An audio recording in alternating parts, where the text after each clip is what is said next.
দেবগুরু বৃহস্পতি গত 4 ফেব্রুয়ারি বক্রি থেকে মার্গী হয়েছে। দেবগুরু বৃহস্পতি আমাদের কি কি দিয়ে থাকে? জ্ঞান, বিদ্যা, আধ্যাত্মিকতা, দায়িত্ববোধ, সামাজিকতা। এর সাথে দেবগুরু বৃহস্পতি বিবাহের কারগ্রহ, সন্তানের কারগ্রহ। দেবগুরু বৃহস্পতির কৃপা ছাড়া সন্তান লাভ সম্ভব নয় এবং দেবগুরু বৃহস্পতির কৃপা ছাড়া বড় বড় কাজ উদ্ধার হওয়াও সম্ভব নয়। সুতরাং 3 ফেব্রুয়ারি পর্যন্ত দেবগুরু বৃহস্পতি বৃষ রাশিতে বক্রী অবস্থায় ছিলেন। 4 ফেব্রুয়ারি দেবগুরু বৃহস্পতি বৃষ রাশিতে বক্রী থেকে মার্গী হয়েছেন। অনেকগুলি রাশির জীবনে শুভ পরিবর্তন আসবে, বাধা কাটবে। 7টি রাশি রয়েছে যাদের জীবনে বিশেষ কিছু পরিবর্তন আসবে, সৌভাগ্যের মুখ দেখতে পারবেন, আর্থিক উন্নতি হবে, কর্মে সফলতা আসবে, বিবাহের যোগাযোগ তৈরি হবে। যা কিছু কাজ করতে যাচ্ছিলেন সেই কাজে বাধা এসেছিল, সেই বাধাগুলো কিন্তু কাটবে। তো কোন সেই 7টি রাশি বিস্তারিতভাবে আজকে ভিডিওতে আলোচনা করব। সুতরাং ভিডিওটি শেষ পর্যন্ত দেখার অনুরোধ রইল। নমস্কার, আমি জ্যোতিষ আচার্য শ্রী দেবদূত। এই ছোট্ট অনুষ্ঠানে আপনাদের সবাইকে স্বাগত জানাই। আশা করি আপনারা সবাই খুব ভালো আছেন এবং সুস্থ রয়েছেন। আজকের আলোচ্য বিষয়, দেবগুরু বৃহস্পতি বক্রী থেকে মার্গী হয়েছেন। তার ফলে যে 7টি সৌভাগ্যবান রাশি দেবগুরু বৃহস্পতির বিশেষ কৃপা পাবেন তাদের সম্পর্কেই আলোচনা করব।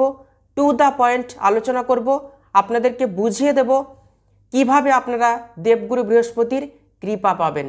তো প্রথম যে রাশি দেবগুরু বৃহস্পতির কৃপা পাবেন তা হলো মেষ রাশি। মেষ রাশির ক্ষেত্রে দেবগুরু বৃহস্পতি নবমপতি এবং দ্বাদশপতি। নবমপতি মানে ভাগ্যপতি।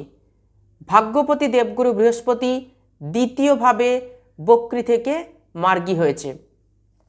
আর্থিক পরিস্থিতি মেষ রাশি বা মেষ লগ্নের জাতক জাতিকাদের এতদিন যাদের খারাপ ছিল, আর্থিক পরিস্থিতি কিন্তু ভালো হবে, অর্থ সঞ্চয় করতে পারবেন, কমিউনিকেশন স্কিল বৃদ্ধি করাবে। যোগাযোগের অভাবে যে সমস্ত কাজে বাধা এসেছিল সেই বাধাগুলো কিন্তু কেটে যাবে, যোগাযোগ বৃদ্ধি পাবে। ফ্যামিলি রিলেশন ভালো করাবে।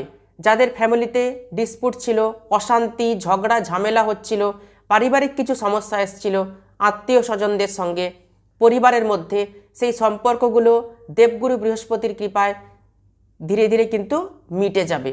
বাড়িতে শুভ অনুষ্ঠান, মাঙ্গলিক অনুষ্ঠানের জন্য কিন্তু দেবগুরু বৃহস্পতির বক্রী থেকে মার্গী হয়ে যাওয়া মেষ রাশি বা মেষ লগ্নের জাতক জাতিকাদের জীবনে শুভ পরিবর্তন নিয়ে আসবে। যদিও 31শে মার্চ 2025 থেকে মেষ রাশির জাতক জাতিকাদের শনির 7.5 শুরু হচ্ছে, তবুও দেবগুরু বৃহস্পতির সম্পূর্ণ সাপোর্ট পাবেন মেষ রাশির জাতক জাতিকা। এর পরের যে রাশি তা হলো কর্কট রাশি। কর্কট রাশির ক্ষেত্রে দেবগুরু বৃহস্পতি ষষ্ঠপতি এবং নবমপতি। দেবগুরু বৃহস্পতি অবস্থান করছে কোথায়? গোচরে একাদশভাবে বক্রী থেকে মার্গী হয়ে।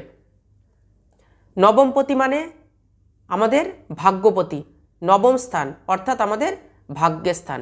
আর একাদশ ভাব মানে আমাদের লাভের জায়গা, স্বপ্ন পূরণের জায়গা, ইনকামের জায়গা। তো একাদশভাবে দেবগুরু বৃহস্পতির অবস্থান, মার্গী হয়ে অবস্থান ডবল ইনকাম দেবে। এতদিন যাদের কোনো ইচ্ছা পূরণ হয়নি সেই ইচ্ছাগুলো কিন্তু পূরণ হবে, স্বপ্ন পূরণ হবে, জীবনের বাধাগুলো কিন্তু কাটবে, ফাইন্যান্সিয়াল গ্রোথ আসবে, কর্মক্ষেত্রে প্রমোশন, সফলতা, পদ পরিবর্তন এগুলো কিন্তু 100% আপনাদের জীবনে ধীরে ধীরে কিন্তু হবে কর্কট রাশি বা কর্কট লগ্নের জাতক জাতিকাদের। এর পরের যে রাশি দেবগুরু বৃহস্পতির মার্গী হয়ে যাওয়ার ফলে লাভবান হবেন তা হলো সিংহ রাশি। সিংহ রাশির ক্ষেত্রে দেবগুরু বৃহস্পতি পঞ্চমপতি এবং অষ্টমপতি। বৃহস্পতির অবস্থান কোথায় রয়েছে? দশম ভাবে মার্গী হয়ে। দশম ভাব থেকে কি দেখা হয়? আমাদের কেরিয়ার অর্থাৎ কর্মক্ষেত্র, কর্মক্ষেত্রের পরিবেশ কেমন হবে আগামী দিনে। কর্মক্ষেত্রে যাদের এতদিন সমস্যা ছিল সেই সমস্যাগুলো কিন্তু মিটবে। কর্মক্ষেত্রের শত্রুতার সমস্যা ছিল, কর্মক্ষেত্রের পরিবেশ ভালো ছিল না, ঊর্ধ্বতন কর্তৃপক্ষের সাপোর্ট পাননি, কর্ম করে গেছেন, পরিশ্রম করে গেছেন, কিন্তু লাভের লাভ কিচ্ছু হয়নি। এবার কিন্তু ঊর্ধ্বতন কর্তৃপক্ষের সাপোর্ট পাবেন, ঊর্ধ্বতন কর্তৃপক্ষের সুনজরে আপনি আসতে পারবেন। মানুষজনদের সঙ্গে ঝগড়া, অশান্তি, মনোমালিন্য এগুলো সব কিন্তু মিটে যাবে দেবগুরু বৃহস্পতির কৃপায়। পড়াশোনাতে সমস্যা এসেছিল যাদের, অথবা সন্তান নিয়ে যাদের সমস্যা ছিল, যারা সন্তান কনসিভ করতে পারেননি, তারা কিন্তু এবার সন্তানের পরিকল্পনা করতে পারেন, পরিবারের পরিকল্পনা করতে পারেন। প্রেম ভালোবাসার ক্ষেত্রে যাদের এতদিন ডিসস্যাটিসফ্যাকশন ছিল, বৃহস্পতি বক্রী থেকে মার্গী হয়ে যাওয়ার ফলে প্রেমজ সম্পর্ক ধীরে ধীরে কিন্তু ভালো হবে। মনে রাখবেন, দেবগুরু বৃহস্পতি প্রেমজ সম্পর্ককে, বিবাহিত সম্পর্ককে স্টেবল রাখতে সাহায্য করে। অতএব প্রেমজ সম্পর্ক কিন্তু ধীরে ধীরে ভালো হয়ে যাবে। যারা প্রেম করছেন, প্রেমিক প্রেমিকা ডিসস্যাটিসফ্যাকশন ছিল, অসন্তুষ্টি ছিল মনে, কমিউনিকেশন গ্যাপ তৈরি হয়েছিল, সেই সমস্যাগুলো কিন্তু ধীরে ধীরে মিটে যাবে। ফ্যামিলি প্ল্যানিং করতে পারবেন। সন্তানের এমন কিছু কাজের জন্য মা গর্ববোধ করবেন, সন্তানের উন্নতি হবে, সন্তানের কিন্তু ভালো কিছু হবে। দশমভাবে মার্গী বৃহস্পতি, নতুন কর্মলাভের প্রবল সম্ভাবনা রয়েছে। কর্মক্ষেত্রে পদ পরিবর্তন, চেয়ার চেঞ্জ, জব চেঞ্জ এগুলো কিন্তু হবে। এতদিন যারা প্রপার্টি কিনতে পারেননি, চেষ্টা করেছেন, প্ল্যানিং করেছেন, কিন্তু কিনতে পারেননি, বাধা এসছে, তারা কিন্তু প্রপার্টি ডিল করতে পারেন, প্রপার্টি কিনতে পারেন। জমি, গাড়ি, বাড়ি এগুলো কিন্তু কিনতে পারবেন আগামী দিনে দেবগুরু বৃহস্পতির কৃপায়। এর পরের যে রাশি লাভবান হবেন দেবগুরু বৃহস্পতির কৃপায়, তা হলো বৃশ্চিক রাশি। বর্তমানে বৃশ্চিক রাশির শনির ঢাইয়া চলছে। 31শে মার্চ 2025-এ বৃশ্চিক রাশির জাতক জাতিকাদের শনির ঢাইয়া কেটে যাবে। বৃশ্চিক রাশির জন্য কিন্তু ভালো সময় আসছে, কারণ বৃহস্পতি দ্বিতীয়পতি এবং পঞ্চমপতি, দেবগুরু বৃহস্পতি অবস্থান করছে সপ্তমভাবে মার্গী হয়ে। বিবাহিত জীবনে যাদের সমস্যা ছিল, অশান্তি ছিল, ঝামেলা ছিল, বা যাদের বিবাহিত জীবনে সমস্যার জন্য ডিভোর্স কেস চলছে, কেস কিছুতেই ফয়সলা হচ্ছে না, এবার কিন্তু কেস ফয়সলা হয়ে যাবে। বিবাহিত জীবনের সমস্যাগুলো কিন্তু কেটে যাবে, মিটে যাবে বিবাহিত জীবনের সমস্যা। ব্যবসায় যাদের উন্নতি একদমই হচ্ছে না, ব্যবসা মন্দা চলছে, ব্যবসা কিন্তু ধীরে ধীরে ভালো হবে। ব্যবসাতে ডেলি ইনকাম বাড়বে। যারা পার্টনারশিপ ব্যবসা শুরু করতে চাইছেন তারা কিন্তু পার্টনারশিপ ব্যবসা শুরু করতে পারেন। ব্যাংক ব্যালেন্স কিন্তু বৃদ্ধি পাবে। ব্যবসাতে ডিল করতে পারেন, নতুন ব্যবসাও শুরু করতে পারেন। এর পরের যে রাশি দেবগুরু বৃহস্পতির বক্রী থেকে মার্গী হয়ে যাওয়ার ফলে লাভবান হবেন, তা হলো ধনুরাশি। ধনুরাশির ক্ষেত্রে দেবগুরু বৃহস্পতি প্রথমপতি এবং চতুর্থপতি। দেবগুরু বৃহস্পতির অবস্থান রয়েছে কোথায়? ষষ্ঠভাবে মার্গী হয়ে। গ্যাস অ্যাসিডিটির সমস্যা যারা প্রচুর ভুগেছেন এতদিন, ইনডাইজেশন, লিভারের সমস্যা কিন্তু দূর হবে। যারা অ্যাংজাইটি, টেনশন এবং ডিপ্রেশন নিয়ে এতদিন বেঁচেছেন, তাদের সমস্যাগুলো কিন্তু মিটবে। অ্যাংজাইটি কাটবে, ডিপ্রেশন, টেনশন এগুলো কিন্তু সব কমে যাবে দেবগুরু বৃহস্পতির বক্রী থেকে মার্গী হয়ে যাওয়ার ফলে। জীবনের সমস্ত বাধাগুলো কিন্তু এবার কাটছে, ধীরে ধীরে কেটে যাবে, এগোতে পারবেন। হয়তো আপনি কোনো কাজের জন্য এগিয়েছেন, 90 ভাগ কাজ হয়ে গেছে, 10 ভাগ কাজ বাকি রয়েছে, বাধা এসে গেছে, সেই বাধাগুলো কিন্তু কেটে যাবে। কাজ কিন্তু 100% হবে আপনাদের জীবনে দেবগুরু বৃহস্পতির কৃপায়। শরীর স্বাস্থ্য কিন্তু আলটিমেট ভালো যাবে। পরিবারের মধ্যে কোনো বিষয়কে নিয়ে দুশ্চিন্তা আসছে, সেই দুশ্চিন্তাগুলো কিন্তু মিটবে। যারা ঋণের সমস্যায় জড়িয়ে পড়েছেন, ঋণ নিয়ে নিয়েছেন কিন্তু ঋণ পরিশোধ করতে পারছেন না, এবার কিন্তু ঋণ পরিশোধ করতে পারবেন। যারা প্রচুর শারীরিক সমস্যায় ভুগছেন, শারীরিক সমস্যা কিন্তু ধীরে ধীরে ভালো হবে, আরোগ্য লাভ করতে পারবেন। শত্রুতার সমস্যায় জেরবার হয়ে গেছেন, শত্রু পেছন থেকে ছুরি মারছে, এবার শত্রুতার সমস্যাও কিন্তু মিটে যাবে দেবগুরু বৃহস্পতির কৃপায়। এর পরের যে রাশি লাভবান হবেন তা হলো মকর রাশি। মকর রাশির ক্ষেত্রে দেবগুরু বৃহস্পতি দ্বাদশপতি এবং তৃতীয়পতি। দেবগুরু বৃহস্পতির অবস্থান রয়েছে কোথায়? পঞ্চমভাবে মার্গী হয়ে। শিক্ষার্থীদের জন্য কিন্তু আগামী দিন অত্যন্ত ভালো সময়। যারা পড়াশোনার জন্য কিছু প্ল্যানিং করছেন, বাড়ির বাইরে গিয়ে কিছু পড়াশোনা করতে চাইছেন, বিদেশে গিয়ে কিছু পড়াশোনা করতে চাইছেন, যারা রিসার্চ করছেন, পিএইচডি করছেন, উচ্চশিক্ষা করছেন, তাদের জন্য দেবগুরু বৃহস্পতির বক্রী থেকে মার্গী হয়ে যাওয়া অত্যন্ত ভালো সুযোগ এবং ভালো সময় কিন্তু নিয়ে আসতে চলেছে আগামী দিনে। সঠিক সিদ্ধান্তের অভাব যাদের হচ্ছিল এতদিন, সিদ্ধান্তের অস্থিরতা এসছে, সিদ্ধান্ত কিন্তু এবার ঠিকঠাকভাবে নিতে পারবেন। দেবগুরু বৃহস্পতির সম্পূর্ণ সাপোর্ট দেবে আপনাকে।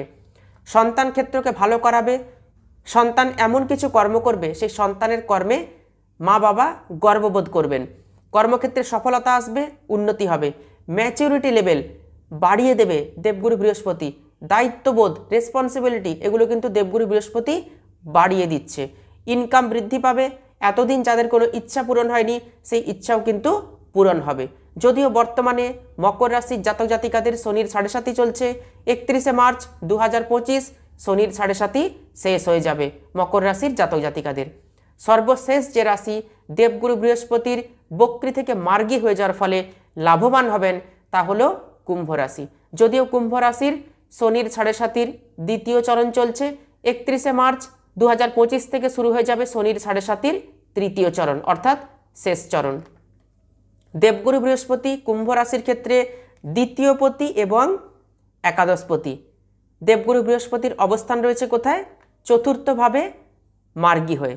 যাবতীয় সুখ সুবিধার অভাব এতদিন যাদের ছিল, ঐশ্বর্য, বৈভব, পারিবারিক সুখ, বাড়ির সুখ, গাড়ির সুখ এগুলো যারা পাননি, ধীরে ধীরে কিন্তু পারিবারিক সুখ পাবেন। যাবতীয় সুখ সুবিধা কিন্তু আপনারা পাবেন।